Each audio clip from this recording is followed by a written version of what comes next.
कैसे हो तुम लोग। देखो, आज का जो बेटा टॉपिक है वो है जीव जनन कैसे करते हैं, हाउ डू ऑर्गेनिज्म रिप्रोड्यूस।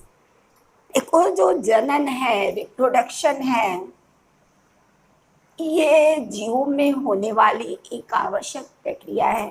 जैसे जीव की विभिन्न जैविक क्रियाएं होती हैं, उसी प्रकार जनन भी बहुत ही इम्पोर्टेंट प्रक्रिया होती है जीव में। देखो, किसी जीव में जनन वह प्रक्रिया है जिसमें कोई जीव अपने ही जैसे संतान उत्पत्ति की क्षमता रखता है। देखो, तुम्हारे मन में आएगा ये जो जनन है, जैसे श्वसन जीव के लिए बहुत इम्पोर्टेंट है, भोजन लेना और भोजन का पाचन इम्पोर्टेंट है, उत्सर्जन इम्पोर्टेंट है। विभिन्न जो जैविक क्रियाएं पढ़े हो तुम लोग इससे पहले के चैप्टर में, वो सभी क्रियाएं जीव के लिए अति आवश्यक थी।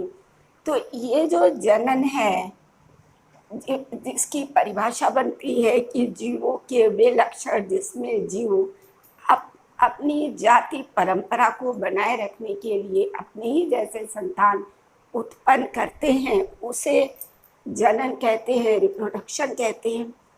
अब तुम्हारे मन में आएगा ये जनन क्यों आवश्यक है, इससे हमारे अंदर श्वसन होता है, अगर वो श्वसन ना हो तो हम जीवित नहीं रह पाएंगे। लेकिन जनन एक ऐसी प्रक्रिया है जिसमें तुम्हें लगेगा कि जनन शरीर के लिए उतना आवश्यक नहीं है जितना और जैविक क्रियाएं आवश्यक है, भोजन लेना, रिस्पायरेशन, उत्सर्जन। लेकिन ये जनन इसलिए आवश्यक है। देखो, जनन की आवश्यकता इसलिए होती है कि प्रत्येक जीव का एक निश्चित जीवन काल होता है। प्रत्येक जीव का जो जीवन काल होता है, जन्म से लेके मृत्यु तक के समय को उसका जीवन काल कहते हैं, लाइफ स्पैन कहते हैं। और उस लाइफ स्पैन के बाद उसकी मृत्यु हो जाती है। लेकिन जीव अपनी जाति परंपरा को बनाए रखने के लिए, जीव निरंतरता को बनाए रखने के लिए वह अपने ही जैसे जीव को जन्म देता है। इसके लिए जाति परंपरा को बनाए रखने के लिए, वंश परंपरा को बनाए रखने के लिए जनन अति आवश्यक प्रक्रिया है। देखो, जनन के द्वारा जीवों के जो आनुवंशिक लक्षण हैं वो उनके संतानों में वंशागति होते रहते हैं। जनन के द्वारा ही देखो, जनन जो लैंगिक जनन होता है उसमें तो विभिन्नताएं होती हैं, जो उनके जो संतति होते हैं उसमें विभिन्नताएं पाई जाती हैं। और इन विभिन्नताओं के ये जो विभिन्नताएं होती हैं वो जैव विकास का कारण बनती हैं। तो ये जो जनन इस बिंदु के कारण अति आवश्यक हो जाता है। पहला ये कि जीव अपनी जाति निरंतरता को बनाए रखे, अपनी वंश परंपरा को बनाए रखे, और जीवों के जो आनुवंशिक लक्षण हैं वो पीढ़ी दर पीढ़ी उनके संतानों में स्थानांतरित होते रहें। और लैंगिक जनन से जो उनके संतानों में विभिन्नताएं आई हैं, वो विभिन्नताएं जैव विकास का आधार बनती हैं। तो इन बिंदुओं के कारण ये जो जनन है वो अति आवश्यक है, प्रक्रिया है जीव के अंदर।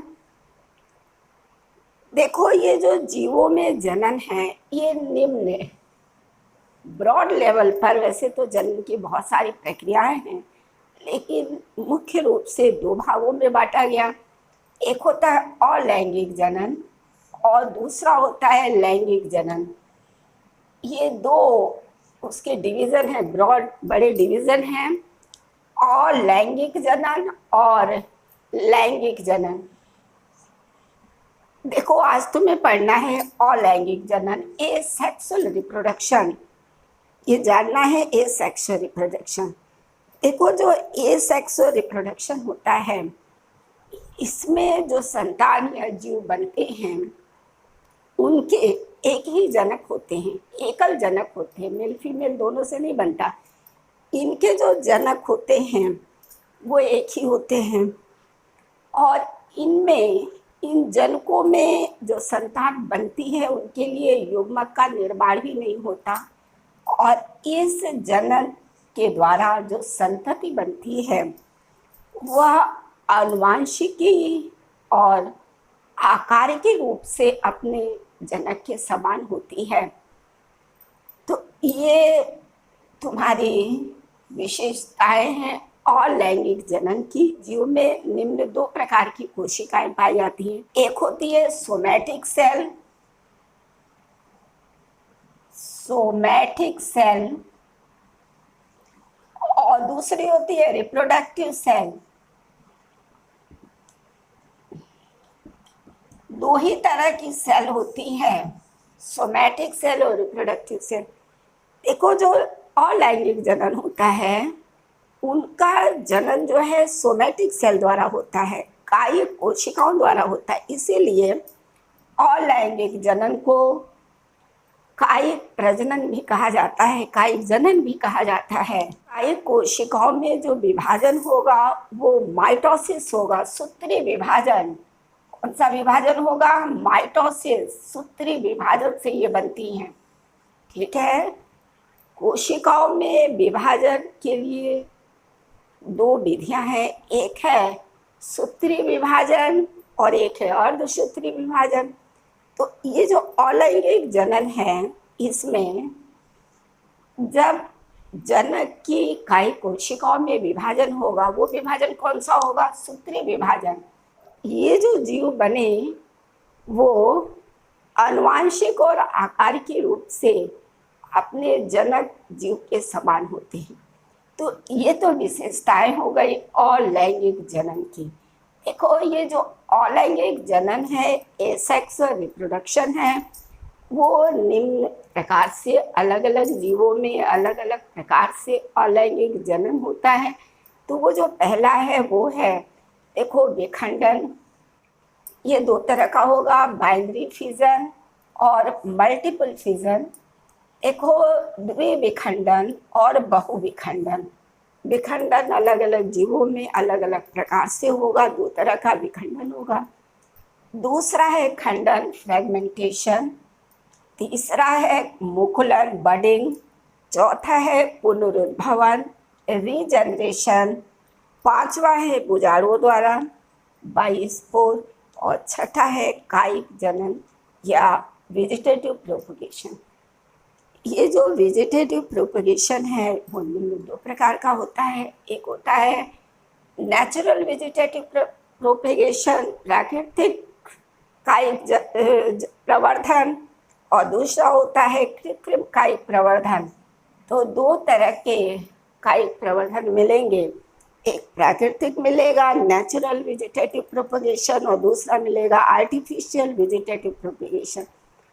और ये जो नेचुरल होगा वो भी निम्न 3 प्रकार से होगा, जिसे अभी तुम्हें बहुत डिटेल में बताया जाएगा। और ये जो आर्टिफिशियल है वो भी निम्न 5 प्रकार से होगा, जिससे अभी तुम्हें डायग्राम बना के और एक एक करके तुम्हें समझाया जाएगा। ये बच्चों, जो विखंडन है, जो एसेक्सुअल रिप्रोडक्शन की प्रक्रिया है, ये विखंडन निम्न 2 प्रकार का हुआ। पढ़ना है तुम्हें, एक द्विखंडन, बाइनरी फ्यूजन, और दूसरा पढ़ना है मल्टीपल फ्यूजन, बहुविखंडन। तो विभिन्न सूक्ष्म जीव हैं, विभिन्न प्राथमिक जीव हैं, जिनमें द्विखंडन द्वारा बाइनरी फ्यूजन द्वारा जनन की प्रक्रिया संपन्न होती है। जैसे उदाहरण के लिए अमीबा में डायग्राम बनाया गया है। देखो, अनुकूल अमीबा की आकारिकी से परिचित हो, इसको पहले के क्लास में पढ़ी हो।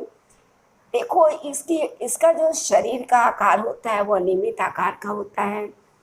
ये जलीय जंतु होता है, एक कोशिकीय जंतु होता है, एक कोशिकीय जलीय जंतु होता है, जिसके शरीर का आकार अनियमित होता है।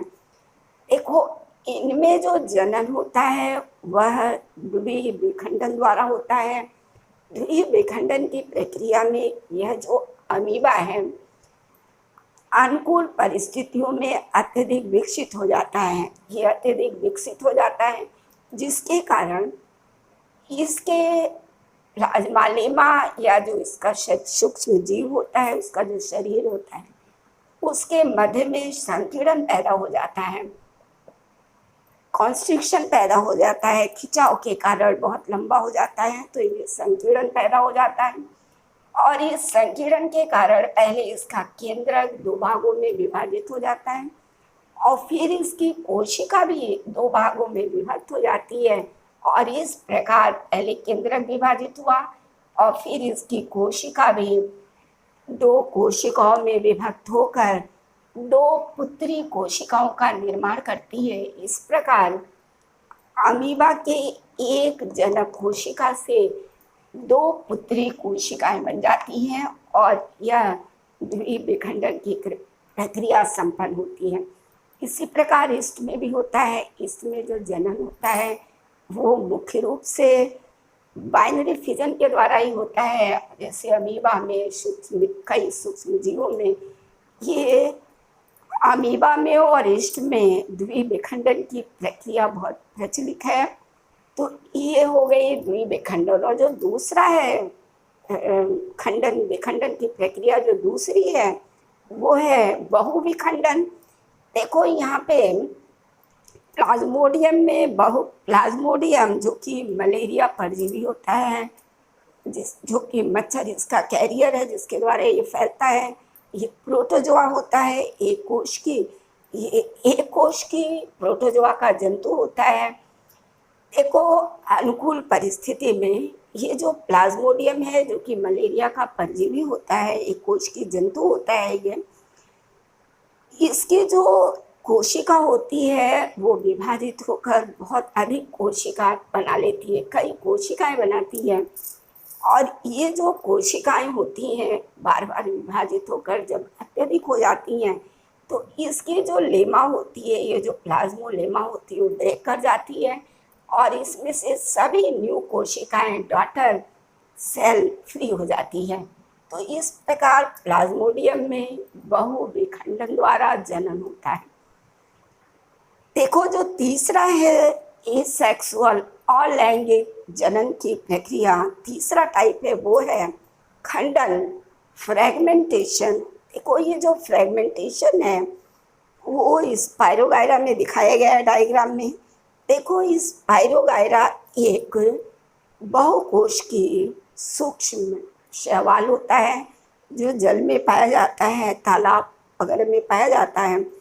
देखो ये खारे पानी में नहीं पाया जाता, सामान्य पानी में पाया जाने वाला शैवाल है। देखो ये शैवाल जब अत्यधिक वृद्धि के कारण किसी भौतिक कारण से ये टूट जाता है खंडों में, तो इसका प्रत्येक खंड जितने भी खंडों में ये टूट जाए तो प्रत्येक खंड सक्षम है विभाजित होकर नया स्पाइरोगायरा बनाने के लिए। तो ये जो प्रक्रिया है देखो इसके दो खंड विभक्त होकर और ये न्यू स्पाइरोगायरा बना लिए, तो इसके जो खंड हैं वो सक्षम हैं न्यू स्पाइरोगायरा बनाने के लिए। तो स्पाइरोगायरा में बहुत सामान्य विधि है ये खंडन के द्वारा जनन की प्रक्रिया और लैंगिक जनन की प्रक्रिया। उसके बाद जो चौथी प्रक्रिया है और लैंगिक जनन की जो चौथी प्रक्रिया है वो हाइड्रा में डायग्राम बनाया गया है। देखो हाइड्रा जो होता है वो बहुत सूक्ष्म जीव होता है, ये जलीय जीव होता है। देखो ये पानी में उल्टा ऐसे लटका रहता है, ऐसे उल्टा लटका रहता है, अपने आधार को किसी प्लांट से चिपका कर ये पानी में उल्टा लटका रहता है। और ये जो ऊपर स्पर्शक है इससे ये जल में पाए जाने वाले सूक्ष्म जीवों को लेता है और इससे वो भोजन ग्रहण करता है। तो इसकी विशेषता है कि ये जलीय जंतु होता है, अति सूक्ष्म होता है, इसके अग्रभाग पे स्पर्शक पाए जाते हैं और अपने आधार से ये जलीय पौधों से चिपका रहता है, जल में पाए जाने वाला सूक्ष्म जीव है। देखो अनुकूल परिस्थितियों में हाइड्रा के आधार भाग से कलिकाएं निकलती हैं, जो आधार भाग है उससे बड मुकुल निकलती हैं ये जो मुकुल है, बड है, वो वृद्धि करके शिशु हाइड्रा बनाती है। इन्हें विभाजन के द्वारा शिशु हाइड्रा बना दी। और ये जो शिशु हाइड्रा जब वृद्धि करने लगता है तो अपने जनक हाइड्रा से पृथक होकर फिर आधार से चिपक कर, किसी प्लांट से चिपक कर और वृद्धि कर न्यू हाइड्रा बन जाता है। तो इस प्रकार यह हाइड्रा में मुकुलन द्वारा जनन, एसेक्सुअल रिप्रोडक्शन की प्रक्रिया होती है। तो देखो ये जो बताया गया है वह अलैंगिक जनन की विभिन्न विधियां बताई गई हैं। खंडन में तुम्हारा द्विखंडन, बाइनरी फिजन, और ये मल्टीपल फिजन, बहुखंडन, जो बहुत इंपॉर्टेंट है। ये एग्जाम में उदाहरण में पूछा जाता है कि किन जंतुओं में विखंडन पाया जाता है, किन जंतुओं में बहुविखंडन पाया जाता है। उदाहरण देकर समझाइए, चित्र द्वारा और उदाहरण द्वारा समझाइए। तो ये अमीबा में द्विखंडन की प्रक्रिया, प्लाज्मोडियम में बहुखंडन की प्रक्रिया बहुत इंपॉर्टेंट है। तीसरा है तुम्हारा फ्रेगमेंटेशन, खंडन के द्वारा। और ये जो हाइड्रा में मुकुलन की प्रक्रिया है ये बहुत इंपॉर्टेंट है। इसे भी एग्जाम में बार बार पूछा जाता है कि उदाहरण सहित, चित्र सहित हाइड्रा में मुकुलन की जनन प्रक्रिया को समझाइए। तो ये हाइड्रा में मुकुलन के द्वारा जनन की प्रक्रिया हो गई। अब नेक्स्ट क्लास में तुम्हें अलैंगिक जनन की अन्य प्रक्रिया को बताया जाएगा।